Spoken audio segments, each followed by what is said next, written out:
Halo guys, assalamualaikum warahmatullahi wabarakatuh. Apa kabar? Semoga teman-teman dalam keadaan sehat walafiat. Salam buat keluarga teman-teman di rumah. Salam sepak bola. Perkenalkan gue aja, gue si netizen yang suka membahas bola. Ya, John Heyman sudah melakukan debutnya tadi malam. Meskipun ya kita belum melihat sisi terbaik dari John Heyman karena menggunakan pola 4-4-2 bukan 3-4-2-1 yang biasa dia mainkan, atau 3-4-1-2 ya yang biasa dia mainkan.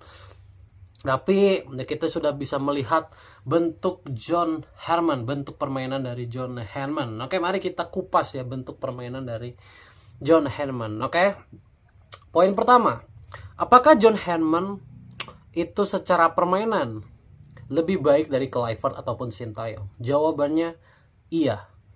Gua bisa memberikan pendapat bahwa sistemnya John Heyman atau cara bermainnya John Heyman ini lebih baik dibanding Kluivert ataupun Sintayong. Kenapa? Pertama,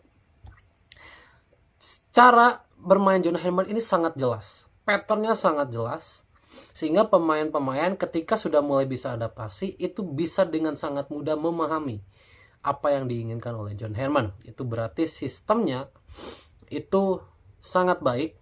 Dan balancing, itu yang gue suka ya. Balancing artinya menyerang dan bertahannya sama-sama baik gitu ya.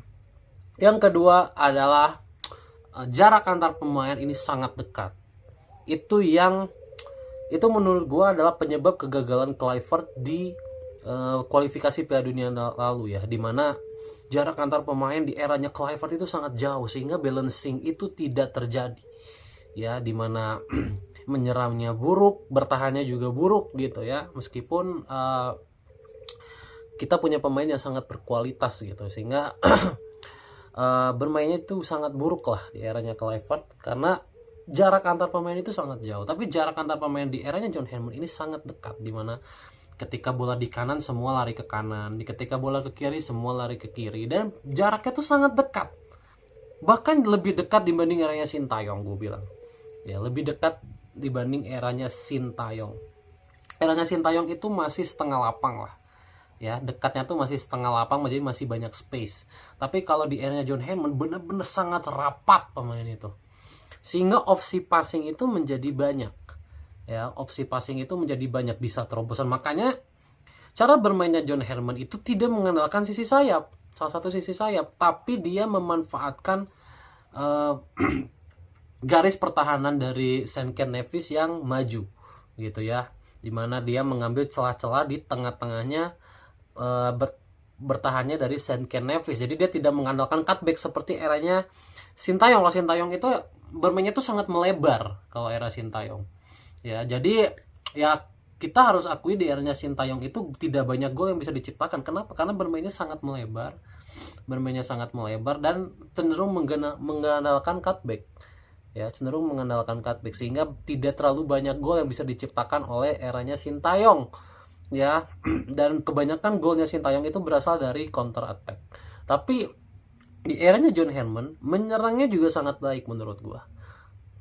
Jadi bola itu selalu dekat dengan gawang sehingga eksekusi itu bisa dilakukan, dan itu menurut gua ada sebuah improvement permainan ya, yang seharusnya ini menjadi harapan tersendiri untuk timnas Indonesia. Karena sekali lagi gue pernah katakan di sebelumnya bahwa kita itu tipikal pemainnya tuh kebanyakan adalah inverted winger.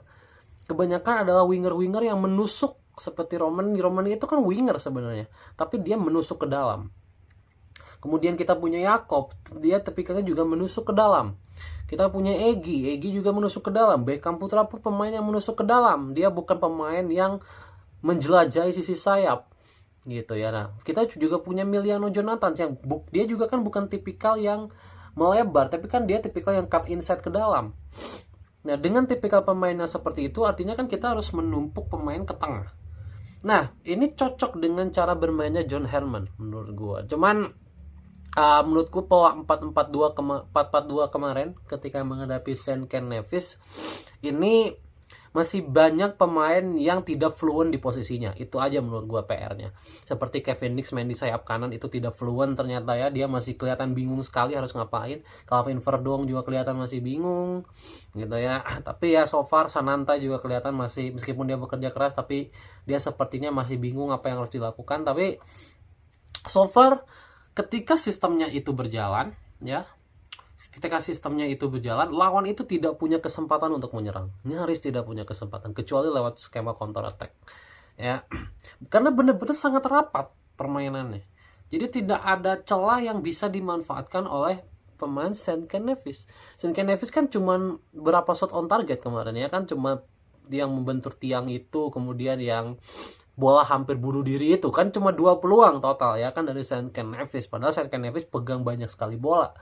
Mereka sebenarnya beberapa kali create chances tapi selalu gagal masuk ke kotak penaltinya timnas Indonesia karena bermainnya sangat rapat gitu. Kan pertahanan kita mulai terbuka setelah banyak pergantian pemain kan, gitu mulai sedikit terbuka gitu karena pemain lain harus menyesuaikan dulu dengan cara bermain ini. Tapi ketika pemain-pemain sudah hatam dengan permainannya, wah ini pertahanan kita sih sangat rapat. Apalagi kalau kita bermain dengan 3-4-1-2, itu kan jauh lebih rapat lagi gitu ya, jauh lebih rapat lagi. Dan gue yakin meskipun menggunakan pola 5 back, gue rasa akan tetap rapat di tengah permainan gitu. Karena melihat cara bermainnya itu seperti itu. Jadi pemain itu sangat dekat antara satu dengan satu pemain lainnya sehingga opsi passing itu sangat banyak.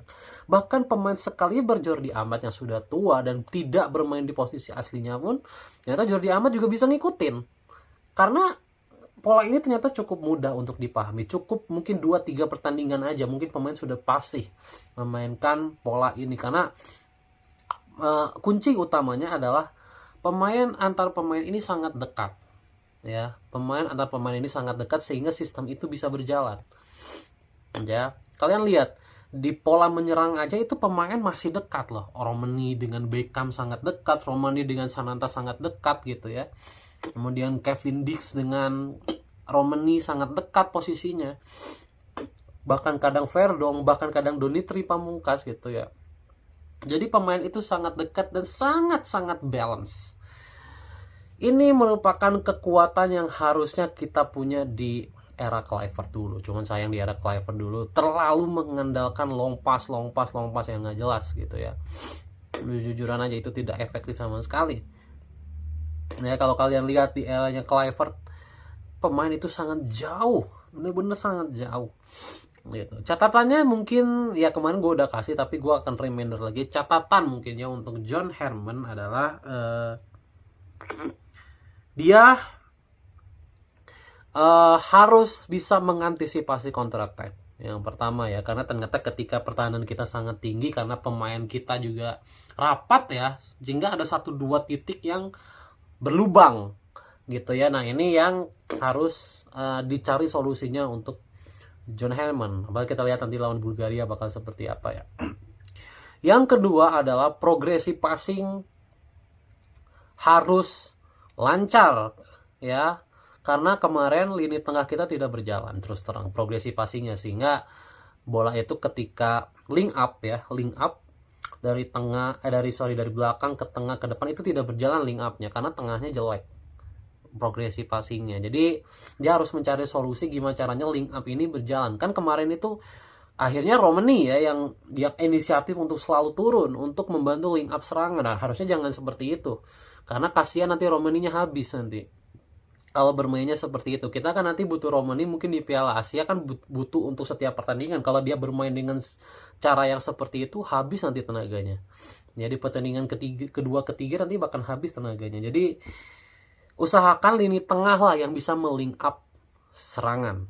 Itu yang harus dicari oleh John Herman supaya Romani yang dikasih free roll ya, Romani yang dikasih free roll ini bergeraknya tuh cukup di sekitaran kotak penalti dari lawan gitu. Jadi jangan sampai turun sampai sejauh itu ke bawah, itu kasihan nanti Romaninya.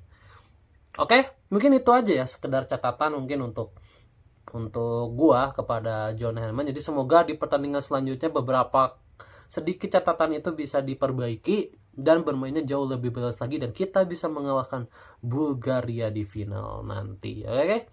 Siap. Semangat.